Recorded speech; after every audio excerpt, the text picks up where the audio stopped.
Hey everybody, it's your boy Shax with a new video. In today's video, we're looking at Tom Keg with a react to his new video. I remade the famous weapon in WoW. I don't know what weapon it is. I'm going to take a look at it, see what weapon it is. You know Tom Keg, he's a really good guy. Make sure you give him a like and sub. I would really appreciate it. His link will be in the description of this video.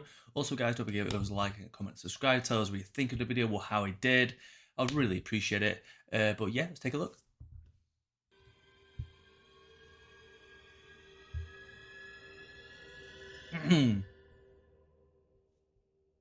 My friends, I did the unspeakable and updated the Hungering Cold. The Hungering Cold? Slayer of the Lifeless.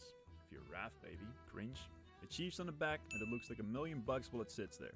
Most famous sword in the game though. How do you I've never heard of the sword. Behold.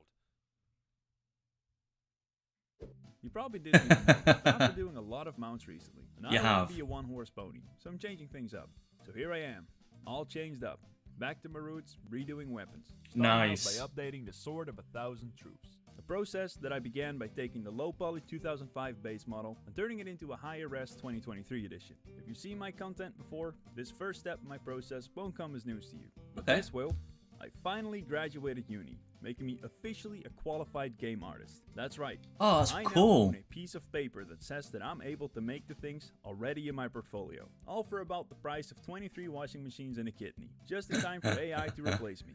And with that, completing the first step in our journey, I turned this. Oh, nice. Yep, that old. So Blizzard, go and hire him. This. Yep. Ooh. Nice and all, Tom. But that skull misses the mark for me. Are you dumb? Yes, but let me explain. I'm going for a different workflow than I used in my previous weapon remakes. I'm not just gonna model it by hand and ram it into Substance Painter. No, I was gonna get into sculpting.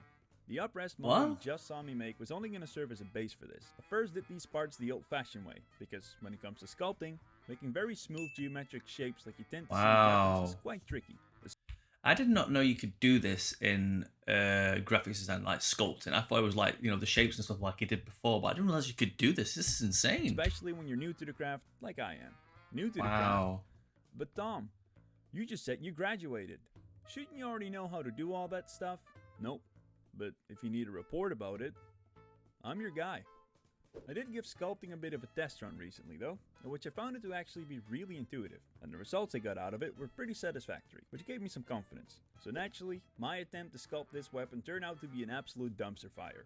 I'm sparing you those parts in the video, but the tools didn't behave how I thought they should, the mesh didn't respond to them how I wanted it to, and everything was garbage. I must have redone every part of this weapon between like 3 and 6 times, all from scratch. For all of them, I tried multiple different... Yeah, I can see why sculpting would be a lot more harder. Felt right, finding instead sorrow and existential dread. So if it looks like the aesthetic keeps changing here, well, that's why. Anyway, with all that said and done, I finished my sculpt.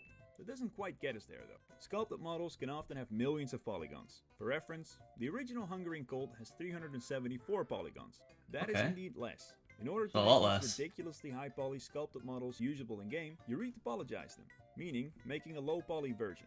After which you use computer magic to bake the details of the sculpted version into that low poly one. That's science. Trust me. I have a degree.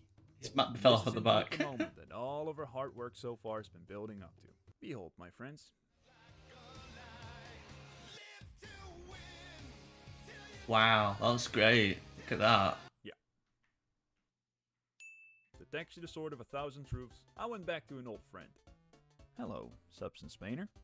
For hand painting textures, like I did in my mount remakes, I found 3D code to be superior. However, when it comes to procedural texturing, I don't know anything about 3D code, and I'm past the point where I'm interested in learning. I have a degree. So yeah, I got to work. Yeah, you have a degree now. You can say it. I made a mask in Photoshop, which I would import into Substance Painter and place upon the texture as a mask. I grabbed my trusty old drawing tablet and painted the other rune on the forehead of the skull, because that's where it sits. Having the glowy bits already. Oh wow, that was great. Foundation of base colors for all the different components of the weapon. Stylized art involves exaggerating, yet simplifying a lot of shapes, which loses you detail. However, as you lose detail, you risk your work becoming plain and boring to look at. One thing I did in order to prevent this was adding some gradient into the texture. Also, that's how the weapon looks. Additionally, I laid the groundwork for some weapon looked silly back then. Holy. Stylized art.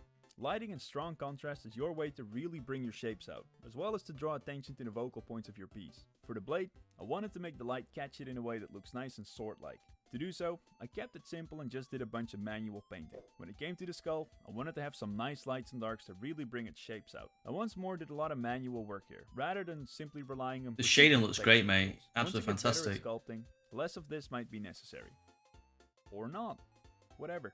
Next, I went on and did some more work on the horns. I really wanted to try and give them some three-dimensionality with the texture. Lighting was once more the way to do so. And of course, the hilt.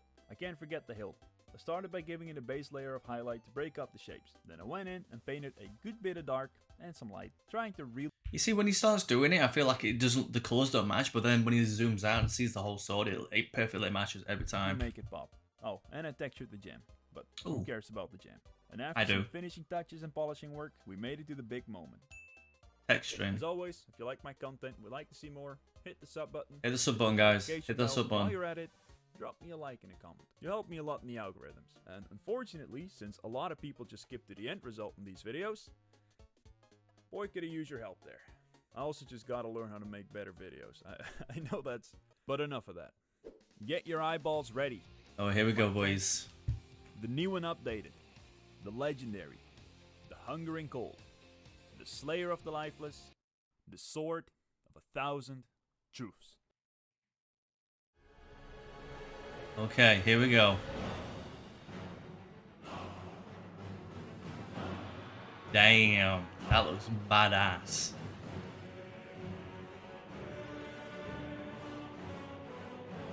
Wow, that hilt looks incredible, man. Such a good job, Tom Keg. Shout out to Tom Keg. Wow.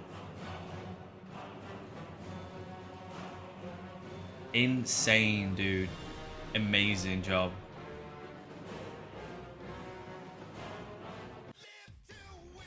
Let's go. Awesome. Amazing video, guys.